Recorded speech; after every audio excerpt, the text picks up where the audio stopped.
Assalamu alaikum wa rahmatullahi wa barakatuh. Que la paix et la miséricorde d'Allah soient sur vous tous. Je salue chaleureusement nos frères et sœurs musulmans et chrétiens présents aujourd'hui, ainsi que notre honorable invité, le docteur Zakir Naik. Je me nomme Ahmed Ben Youssouf, musulman engagé dans le dialogue interreligieux, animé par le désir sincère de comprendre et de rapprocher les cœurs. Docteur Zakir, j'ai deux questions à vous poser. Ma première question est la suivante. Selon l'islam, Dieu a-t-il réellement annoncé la Bible telle qu'on la connaît aujourd'hui, composée de l'Ancien et du Nouveau Testament, et où cela est-il mentionné dans les Écritures islamiques? Ma deuxième question est liée à la première. Que dit précisément le Coran au sujet des révélations antérieures, la Torah, les psaumes et l'Évangile, et comment les musulmans doivent-ils les comprendre par rapport à la Bible actuelle? Wa alaykum assalam wa rahmatullahi wa barakatuh. Bismillahir Rahmanir Rahim. Louange à Allah, Seigneur des mondes. Que la paix et la bénédiction d'Allah soient sur le dernier messager, le prophète Muhammad. Je remercie mon frère Ahmed pour son salut respectueux et pour ses questions importantes, qui sont au cœur du dialogue sincère entre musulmans et chrétiens. Permettez-moi de répondre de manière claire, méthodique et fondée sur les sources de l'islam, le noble Coran et la Sunna authentique du prophète Muhammad. Premièrement, Dieu a-t-il annoncé la Bible, Ancien et Nouveau Testament, selon l'islam? La réponse courte est la suivante. Dans l'islam, Allah n'a jamais parlé d'un livre appelé la Bible, tel qu'il existe aujourd'hui, composé de l'Ancien et du Nouveau Testament. Cependant, et ceci est essentiel, Allah a bel et bien annoncé et révélé des écritures antérieures qui sont à l'origine de ce que les chrétiens et les juifs possèdent aujourd'hui. Le Coran est très explicite sur ce point. Allah dit dans la sourate Al-Baqarah, chapitre 2, verset 136, « Dites, nous croyons en Allah, à ce qu'il nous a révélé, à ce qui a été révélé à Abraham, Ismaël, Isaac, Jacob et aux tribus, à ce qui a été donné à Moïse et à Jésus, et à ce qui a été donné aux prophètes de la part de leur Seigneur. Nous ne faisons aucune distinction entre eux. » Ce verset montre clairement que les musulmans croient aux révélations données à Moïse, la Torah, à David, les psaumes et à Jésus, que la paix soit sur eux, l'Évangile, l'Injil. Allah dit également dans la sourate Al-Maïda, chapitre 5, verset 44, « Nous avons fait descendre la Torah dans laquelle il y a guide et lumière. » Et au verset 46 du même chapitre, « Et nous avons envoyé après eux Jésus, fils de Marie, confirmant ce qu'il y avait dans la Torah avant lui. Et nous lui avons donné l'Évangile, dans lequel il y a guide et lumière. » Ces versets sont des preuves claires et explicites que Dieu, selon l'islam, a révélé des Écritures bien avant le Coran.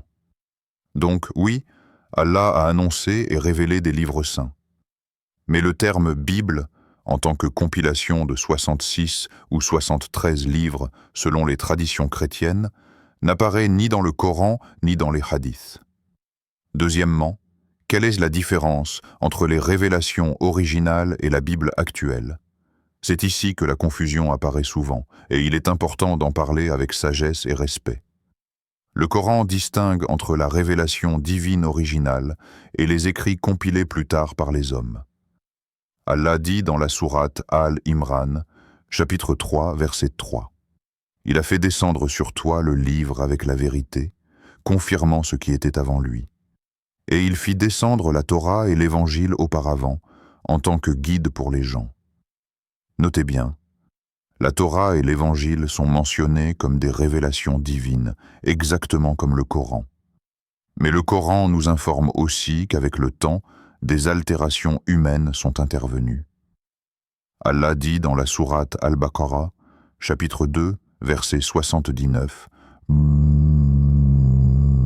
Malheur donc à ceux qui écrivent le livre de leurs propres mains, puis disent « Ceci vient d'Allah » pour en tirer un vil prix. » Ce verset n'est pas une attaque personnelle contre les chrétiens ou les juifs, mais une mise en garde universelle contre la manipulation des Écritures au fil du temps.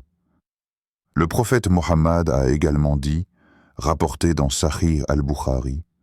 Ne croyez pas les gens du livre et ne les démentez pas, mais dites, nous croyons en Allah et en ce qui nous a été révélé. Cela montre l'équilibre islamique, respect, prudence et foi. Troisièmement, l'annonce du Coran dans les écritures antérieures. Le Coran affirme aussi que la venue du prophète Muhammad était annoncée dans les révélations précédentes. Allah dit dans la sourate Al-A'raf, chapitre 7, verset 157, « Ceux qui suivent le messager, le prophète illettré, qu'ils trouvent mentionné chez eux dans la Torah et l'Évangile. » Cela signifie que Dieu a annoncé les messages successifs, chacun confirmant le précédent. Le Coran n'est pas venu abolir la foi en Moïse ou en Jésus, que la paix soit sur eux, mais la restaurer dans sa pureté monothéiste. Quatrièmement, le message commun. Allah dit dans la sourate Al-Ankabut, chapitre 29, verset 46, « Ne discutez avec les gens du livre que de la meilleure façon, et dites, notre Dieu et votre Dieu est un seul Dieu. » Voilà l'essence du dialogue islamo-chrétien. Un seul Dieu, des messagers multiples, un message central, l'adoration d'Allah seul. En conclusion de cette première partie, mes chers frères et sœurs, l'islam affirme clairement que Dieu a révélé la Torah, les psaumes et l'Évangile. Mais le Coran est la dernière révélation préservée, venue confirmer, corriger et protéger le message divin jusqu'à la fin des temps. Si ce message vous a éclairé, je vous invite à vous abonner à la chaîne Lumière de la Vérité, à liker, partager et à commenter. Allah Akbar. Quand nous parlons de la preuve où Dieu a annoncé les révélations antérieures, il est fondamental de revenir aux principes clés du Coran. Allah est unique, son message est unique, mais il l'a révélé progressivement à l'humanité selon les époques et les peuples. Cette continuité est au cœur de la compréhension islamique de la Torah, des psaumes et de l'Évangile. Le Coran ne parle jamais d'un livre appelé « Ancien Testament » ou « Nouveau Testament ». Ces appellations sont des classifications humaines, apparues bien après Jésus, que la paix soit sur lui. En revanche, le Coran parle clairement de livres révélés par Dieu, chacun envoyé à un messager précis. Allah dit dans la sourate Al-Hadid, chapitre 57, verset 25, « Nous avons effectivement envoyé nos messagers avec des preuves évidentes et fait descendre avec eux le livre et la balance, afin que les gens établissent la justice. » Ce verset établit un principe universel. Chaque messager reçoit une révélation, et cette révélation vient de Dieu, non des hommes. Ainsi, Moïse reçoit la Torah, David reçoit les psaumes, Jésus reçoit l'Injil, et Muhammad reçoit le Coran. Maintenant, il est très important de comprendre ce que signifie Injil dans le Coran. L'Injil n'est pas Matthieu, Marc, Luc et Jean. Ces évangiles ont été écrits des décennies après Jésus, que la paix soit sur lui, par des auteurs inconnus ou indirects, dans des langues que Jésus ne parlait pas. Le Coran, lui, parle d'un évangile unique révélé directement à Jésus. Allah dit dans la sourate Al-Maïda, chapitre 5, verset 46, « Nous lui avons donné l'évangile, dans lequel il y a guide et lumière. » Un évangile, pas 4, pas une compilation, une révélation divine. Cela ne signifie pas que tout ce qui se trouve dans la Bible actuelle est faux. L'islam adopte une position équilibrée. Ce qui est conforme au monothéisme pur et à l'enseignement des prophètes est accepté. Ce qui contredit le Coran est rejeté. Et ce qui n'est ni confirmé ni contredit est laissé sans jugement définitif. C'est exactement ce que le prophète Muhammad nous a enseigné. Le Coran va plus loin et affirme que les révélations précédentes annonçaient les révélations futures. Allah dit dans la sourate Ash-Shu'ara, chapitre 26, verset 196, « Et ceci était certes mentionné dans les Écritures des Anciens. » Et encore plus explicitement dans la sourate Al-A'raf, chapitre 7, verset 157, « ils trouvent mention du messager, le prophète illettré, dans la Torah et l'Évangile qui sont chez eux. Remarquez bien l'expression « qui sont chez eux ». Le Coran reconnaît que les gens du livre possédent encore des éléments authentiques de la révélation, même si celle-ci n'est plus intacte dans sa totalité. Lorsque des chrétiens demandent « Où est écrit dans la Bible que Dieu annonce l'islam ou Muhammad ?»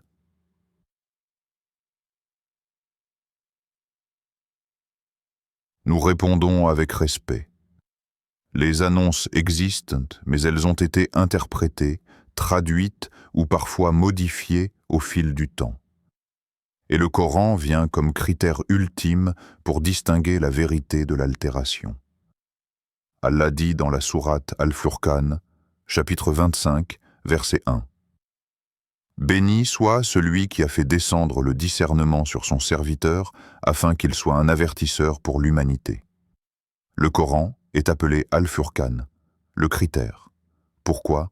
Parce qu'il confirme les vérités précédentes et corrige les ajouts humains. Allah dit dans la sourate Al-Maïda, chapitre 5, verset 48, « Et nous avons fait descendre sur toi le livre avec la vérité, confirmant ce qui était avant lui du livre et le préservant. » Le préservant signifie gardien, protecteur, référence finale. Concernant l'Ancien Testament, le Coran reconnaît l'existence des prophètes d'Israël, leur mission, leur lutte et même certaines de leurs lois. Mais il rejette catégoriquement toute attribution indigne à Dieu ou aux prophètes. L'ivresse, l'inceste, le mensonge ou la divinisation d'un être humain, le Coran restaure l'honneur des prophètes. Quant à Jésus, que la paix soit sur lui, le Coran lui consacre un statut exceptionnel. Il est appelé Al-Masih, Kalimatullah, parole d'Allah, Ruhun minhu, un esprit venant de lui, né miraculeusement de la Vierge Marie. Mais jamais Allah ne dit qu'il est Dieu ou fils de Dieu. Allah dit clairement dans la sourate An-Nisa, chapitre 4, versets 160 et 11. Ô gens du livre, n'exagérez pas dans votre religion. Le Messie Jésus, fils de Marie, n'est qu'un messager d'Allah. Cela montre que le désaccord n'est pas sur Jésus, mais sur son statut. L'islam l'aime, l'honore et attend son retour, mais refuse de l'adorer. Donc, pour revenir au cœur du sujet, Dieu a-t-il annoncé la Bible ? Dieu a annoncé des révélations divines successives, pas une compilation humaine figée appelée Bible. La Bible actuelle contient des traces de ces révélations, mais elle n'est pas identique au livre révélé originellement par Allah. Et cela n'est pas une attaque.